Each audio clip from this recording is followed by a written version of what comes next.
In this video, I'll show you how to disable the ad blocker in Google Chrome step by step. First, open your Chrome browser. Now go to the top right corner and click on the 3 vertical dots, that's the menu icon. From the drop-down, scroll down and click on Settings. Once you're in the Settings menu, look at the left-hand sidebar and click on Privacy and Security.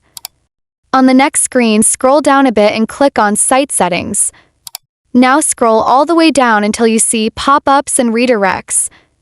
Click on that and then select Sites can send pop-ups and use redirects. This allows websites to show certain ads in the form of pop-ups. But there's one more important step. Go back by clicking the back arrow at the top of the page, then click on Additional Content Settings. Scroll a little further and tap on Intrusive Ads. Now select the option Any site you visit can show any ad to you. This will fully allow ads to be shown, even the more aggressive types. And that's it.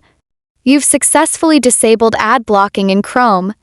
If you found this video helpful, don't forget to give it a thumbs up, leave your questions or feedback in the comments, and subscribe to the channel for more useful tech tutorials.